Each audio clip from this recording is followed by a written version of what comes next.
Assalamualaikum warahmatullahi wabarakatuh. Perkenalkan, nama saya Arum Puspitasari. Saya dari kelompok 4 Anatomi Fisiologis Manusia. Di sini saya akan menjelaskan tentang hormon insulin dan glukagon. Apa itu hormon insulin? Hormon insulin merupakan hormon yang diproduksi dari sel beta islet of Langerhans pankreas. Hormon insulin memiliki efek penting pada metabolisme karbohidrat, lemak, dan protein. Hormon ini menurunkan kadar glukosa, asam lemak, dan asam amino dalam darah, serta mendorong penyimpanan zat-zat gizi tersebut. Hal ini dikemukakan oleh Guyton and Hall tahun 2006. Hormon tersebut berperan dalam proses meningkatkan, menyimpan, dan penggunaan glukosa, sehingga bisa menurunkan glukosa darah. Fungsi hormon insulin. Yang pertama, penyimpanan kelebihan glukosa dan mengubah menjadi lemak. Yang kedua, mengubah glukosa menjadi glikogen. Yang ketiga, memecah karbohidrat menjadi glukosa atau yang biasa disebut dengan gula darah. Yang keempat, memerintahkan hati agar mengubah glikogen menjadi glukosa yang sedang dibutuhkan oleh tubuh untuk menunjang aktivitas.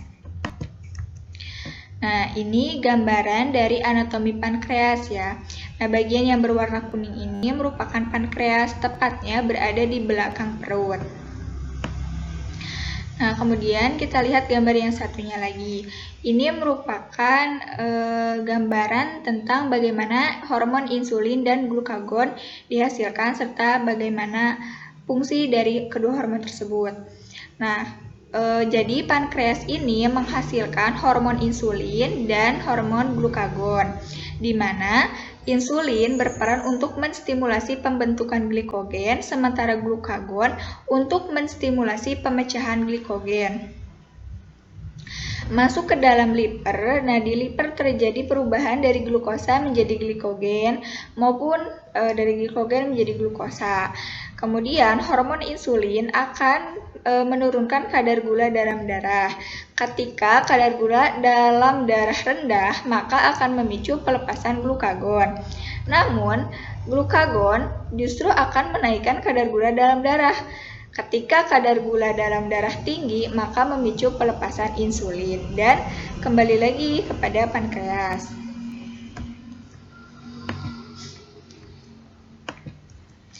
Selanjutnya, cara kerja insulin. Cara kerja hormon insulin akan terjadi saat adanya peningkatan glukosa dengan memberi sinyal kepada organ pankreas untuk memproduksi hormon insulin.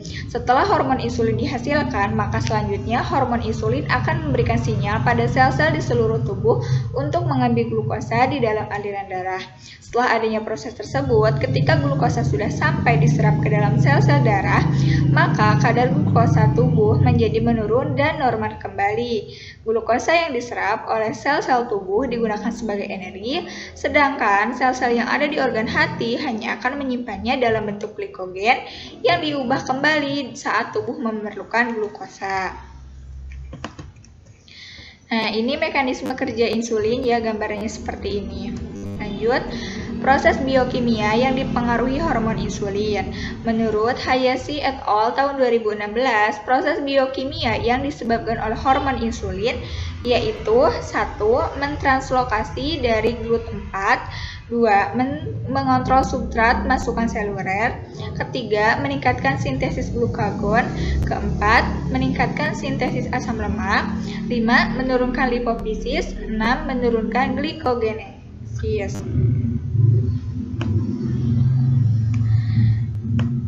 Nah, jadi insulin secara aktif merubah proses metabolisme dari metabolisme lemak menjadi metabolisme glukosa.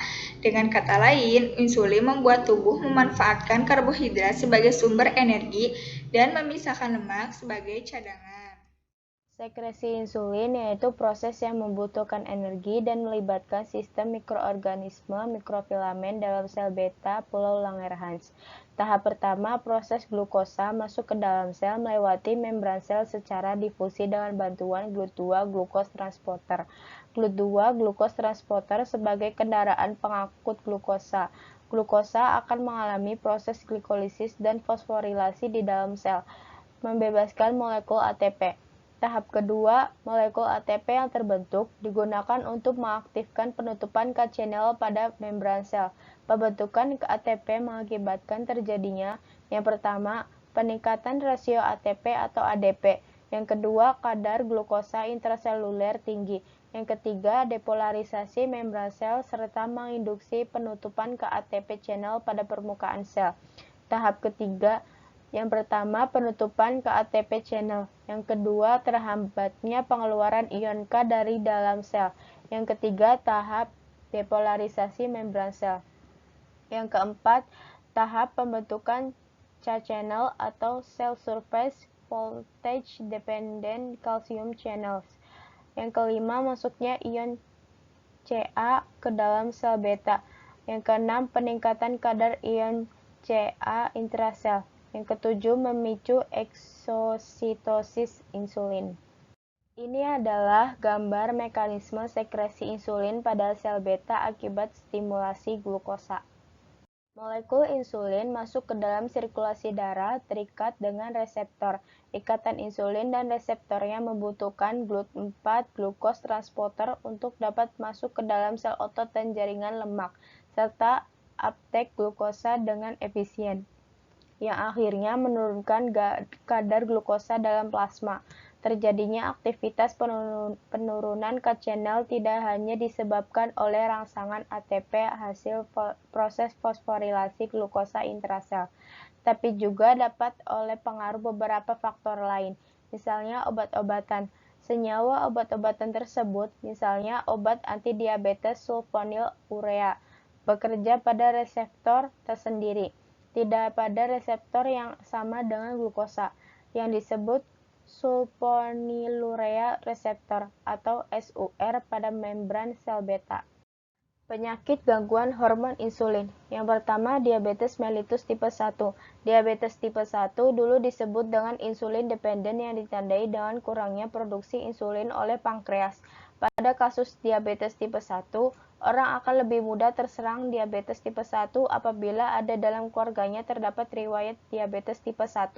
Artinya, faktor genetik memegang peranan penting dalam penyebab diabetes tipe 1. Diabetes tipe 1 juga bisa disebabkan oleh virus. Diabetes tipe 1 lebih banyak menyerang orang berkulit putih daripada ras lainnya dan paling sering menyerang usia 4-7 tahun dan 10-14 tahun. Diabetes mellitus tipe 2. Diabetes tipe 2 disebut dengan non-insulin dependen yang ditandai dengan produksi insulin yang sudah cukup namun tidak digunakan secara efektif oleh tubuh. Orang akan lebih mudah terserang diabetes tipe 2 apabila memiliki faktor risiko seperti kelebihan berat badan atau obesitas dan punya riwayat keluarga dengan penyakit diabetes tipe 2, serta kurang aktif. Artinya, aktivitas fisik akan membantu mengontrol berat badan, membakar glukosa sebagai energi, dan membuat sel tubuh lebih sensitif terhadap insulin. Faktor selanjutnya adalah usia. Pada diabetes tipe 2, semakin tinggi resiko diabetes ini sejalan dengan bertambahnya usia dan memiliki tekanan darah tinggi atau hipertensi. Yang terakhir adalah memiliki kadar kolesterol yang baik namun kadar trigliserida tinggi. Pengobatan. Melakukan diabetes diet. Diabetes diet adalah pola makan untuk menghindari seseorang kelebihan glukosa untuk dikonsumsi. Selain hal-hal tersebut, pengobatan juga diperlukan. Pengobatan yang dilakukan dapat berupa terapi insulin untuk mengatur gula darah. Terapi ini dilakukan dengan memberikan insulin tambahan melalui suntikan. Pada penderita diabetes tipe 1 yang parah, dokter dapat merekomendasikan operasi pencangkokan pankreas untuk mengganti pankreas yang mengalami kerusakan. Pada penderita diabetes tipe 2, dokter akan meresepkan obat, salah satunya adalah metformin. Ini adalah proses tahapan terjadinya diabetes tipe 1 dan diabetes tipe 2. Jenis-jenis insulin. Yang pertama, rapid acting insulin atau insulin kerja cepat. Insulin jenis ini hanya membutuhkan waktu 15 menit setelah penggunaan untuk menurunkan kadar gula darah. namun durasi kerja hanya 2 hingga 4 jam. Insulin jenis ini biasanya untuk mengontrol kadar gula darah yang naik setelah makan. Contoh insulin kerja cepat, insulin aspart, glulisin, dan lispro. Yang kedua, short acting insulin atau insulin kerja pendek. Durasi kerja lebih lama dari rapid acting insulin, yaitu sekitar 3 hingga 6 jam. Mulai bekerja pada waktu 30 menit. Contoh insulin kerja pendek, Humulin R, Novolin R, Velosulin. Yang ketiga, intermediate acting insulin atau insulin kerja sedang. Jika diinjeksikan sebelum tidur, insulin akan bekerja maksimal pada dini hari, yaitu saat insulin paling dibutuhkan. Bekerja maksimal 4 hingga 8 jam setelah injeksi. Efek bertahan hingga 18 jam. Contoh insulin kerja sedang, Humulin N. Yang keempat, long acting insulin atau insulin kerja panjang. Efeknya dapat bertahan hingga 24 jam. Insulin jenis ini membutuhkan waktu beberapa jam untuk dapat menurunkan kadar gula darah. Contoh insulin Levemir. Baik, apa sih glukagon itu? Glukagon adalah hormon yang terlibat dalam mengendalikan kadar gula darah atau glukosa. Glukagon ini diproduksi di dalam sel alfa di pankreas, lalu dilepaskan ke dalam aliran darah. Glukagon yang dikeluarkan di pankreas memiliki peran penting dalam mempertahankan homeostasis glukosa dengan merangsang produksi glukosa hepatik.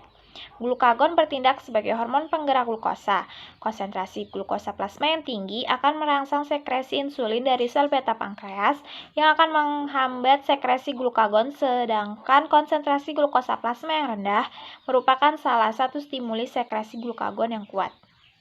Fungsi atau peran glukagon dalam tubuh itu ada 5. Yang pertama, untuk mencegah kadar glukosa dalam darah agar tidak turun terlalu rendah. Yang kedua, untuk mempertahankan kadar glukosa darah dalam tubuh. Yang ketiga, merangsang konversi glikagon yang disimpan di hati menjadi glukosa yang dilepaskan ke aliran darah. Yang keempat, mendorong produksi glukosa dari molekul asam amino. Yang terakhir, untuk merangsang pemecahan simpanan lemak ke dalam aliran darah.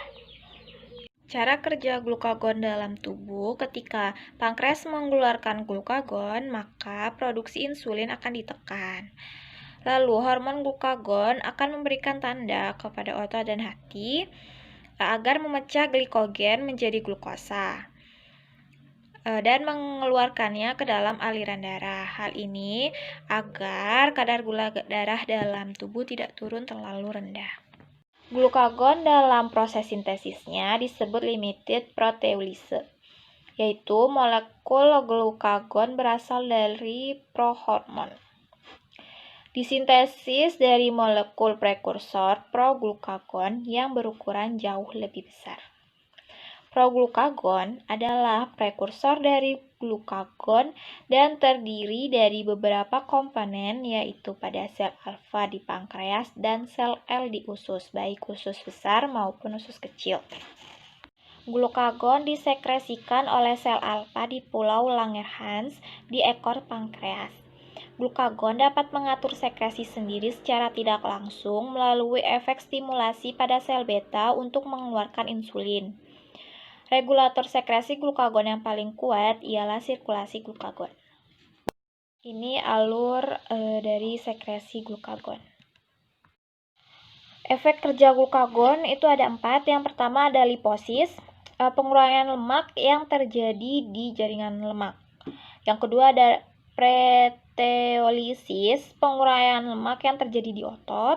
Yang ketiga gluconeogenesis dan glikogenolisis membuat glukosa yang terjadi di dalam hati. Yang keempat, NaCl, kalsium, magnesium, resoptionin terjadi di dalam ginjal. Assalamualaikum warahmatullahi wabarakatuh. Nama saya Siva Siti Sarifa. Di sini saya akan menjelaskan mengenai penyakit akibat gangguan hormon glukagon. Apabila kita kekurangan hormon glukagon, maka akan mengakibatkan penyakit hipoglikemia, yang merupakan salah satu komplikasi yang dihadapi oleh penderita diabetes mellitus dengan keadaan kadar gula darah di bawah nilai normal, yaitu kurang dari 45-50 mg. Kadar gula darah yang rendah pada kondisi hipoglikemia dapat menyebabkan kerusakan sel-sel otak karena glukosa adalah satu-satunya sumber energi otak dan hanya dapat diperoleh dari sirkulasi darah karena jaringan otak tidak memiliki cadangan glukosa. Berikut dapat dilihat perbedaan kadar glukosa dalam darah untuk orang normal dan pada penderita hipoglikemia. Untuk pengobatan penyakit hipoglikemia dapat dilakukan dengan cara batasi konsumsi minuman keras, hindari aktivitas yang berlebihan, pantau kadar gula darah secara berkala. Pengobatan diabetes harus disesuaikan dengan konsumsi makanan sehari-hari dan rutin pemeriksaan. Kemudian, untuk dosis glukagon dalam mengobati hipoglikemia, anak dengan berat badan di bawah 25 kg atau berusia di bawah 6 tahun diberikan dosis 0,5 mg per kilogram. Dewasa dan anak dengan berat badan di atas 25 kg atau berusia di atas 6 tahun diberikan dosis 1 mg. Manula di atas 65 tahun disesuaikan dengan resep dokter. Pemeriksaan dilakukan dengan radiologi atau X-ray perut dan saluran cerna. Diberikan dosis 0,2 sampai 2 mg suntik ke dalam pembuluh darah, 1 mg suntik ke dalam otot atau intramuskular. Dosis disesuaikan mengikuti berat badan, usia, kondisi pasien, dan respon terhadap glukagon. Pemberian dosis bisa diulangi setelah 15 menit sesuai indikasi. Kemudian, persamaan dan perbedaan hormon insulin dan glukagon. Persamaannya, insulin dan glukagon adalah dua hormon yang mengatur kadar glukosa darah, disekresikan oleh pankreas, dan merupakan hormon peptida. Untuk perbedaannya, hormon stres dapat menghambat sekresi insulin, sementara dapat mendorong sekresi glukagon. Sel-sel beta mensekresikan insulin, sedangkan sel alfa mensekresikan glukagon. Insulin mengurangi gula darah, sementara glukagon meningkatkan gula darah. Zat insulin yaitu glukosa dan asam amino ke dalam sel, sedangkan glukagon dapat menghambat glukosa dan asam amino ke dalam sel. Insulin meningkatkan sintesis glikogen, sedangkan glukagon memecah glikogen turun. Insulin mendorong sintesis lipid, tetapi glukagon tidak memecahnya. Insulin menghambat pembentukan glukagon, sementara glukagon tidak mengendalikan sekresi insulin.